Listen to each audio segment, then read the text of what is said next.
we're in an interesting place. I know you were in the movie Inside Job, relating to your Jackson Hole appearance in, was it 2005? Yes. Yeah. And that movie, at some meta level, is really about loss of faith in expertise. Yeah. And regaining, as you say, nobody believes in unfettered markets, nobody believes in romantic government, but nobody believes in experts' credibility either. Yeah. This is a very difficult time. This is, I think, an enormous issue. I think the movie, it's a very good movie, but I think it's sort of, where I disagree with it is in arguing that the experts are all corrupted. My sense is the bigger problem, you can always find experts that are corrupted in every sector. That's, and you know, you can worry about the extent to which Goldman Sachs alumni populate the government, to the extent to which there's this revolving house.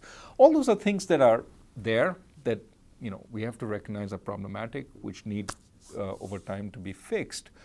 But I think as far as the experts go, the bigger problem as far as economists, my profession goes, is not so much that they were too corrupted, but they were too apathetic.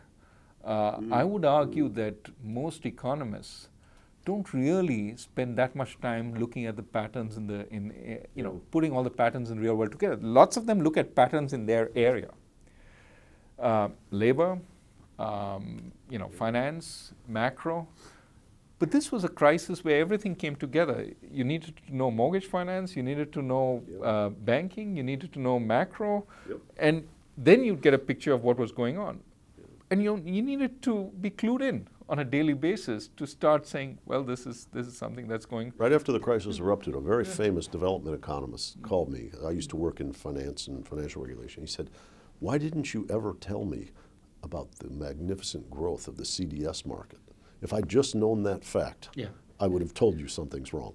The velocity, the hyperbolic rise of that instrument, something was wrong.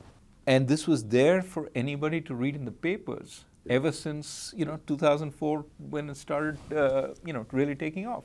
And so my worry is not so much that the economics profession is corrupted, but that because we value expertise in a particular area, and I think there's certainly value to that. I don't think we want to throw that out of the window. But just like medicine, you have experts in each area, but you also need GPs to integrate.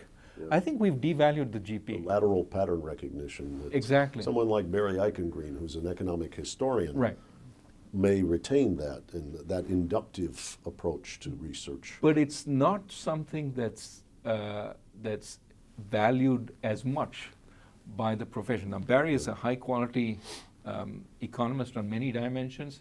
There are very few people who can do that, who can sort of maintain an expertise which allows them to be recognized as experts in their narrow area, but also be seen as somebody who sort of integrates.